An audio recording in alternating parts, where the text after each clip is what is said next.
السلام عليكم ورحمة الله وبركاته، حبايبي ومتابعيني في كل مكان، أهلا بيكم.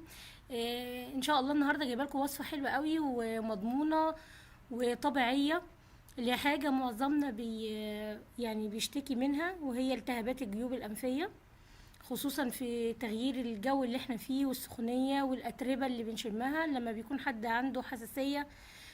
بتزيد معاه قوي. فانا هقول لكم على وصفه حلوه قوي، وهي من حاجتين اتنين فقط لا غير، هي زيت السمسم.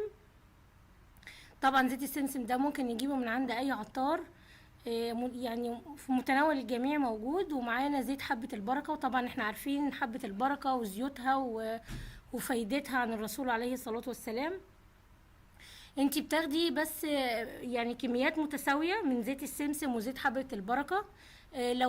لو معلقة يبقى معلقة من كل حاجة، لو معلقتين يبقى معلقتين من كل حاجة. وبتبدأي تحطيهم في قطارة اللي هي بتاعة القطرة بتاعة الأنف أو بتاعة العين، بتكوني غسلاها كويس وحطها فيها، وتبدأي تحطي في كل مكان في الأنف نقطتين تلاتة، وبترجعي راسك لورا قوي، وجيبي راسك شمال ويمين علشان الزيت يقدر يتغلغل في كل الجيوب الأنفية من جوه. بتعمليه مرة الصبح ومرة بالليل.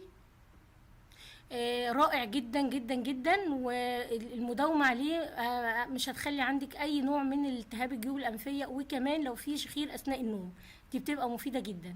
تالت حاجة بقى اللي بنستخدمها حلوة قوي، اللي هو زيت النعناع، برضو متواجد عند اي عطار. زيت النعناع مجرد ان انت بتاخدي لمسة بيه من صباعك وبتدعكي، بتبدأي تدعكي الانف من الجناب بحركات دائريه كده مرتين في اليوم او مره في اليوم. مش قادره اقول لك، هتحسي ان الدنيا يعني جميله جدا، وبتشمي كده الاكسجين والهواء بطريقه طبيعيه جدا. مش هتحسي بخنقه، مش هتحسي ان انت على طول مناخيرك تعبانه، ان انت اي ريحه بتتعبك. فما شاء الله يعني الوصفتين دول متجربين ومضمونين جدا ان شاء الله.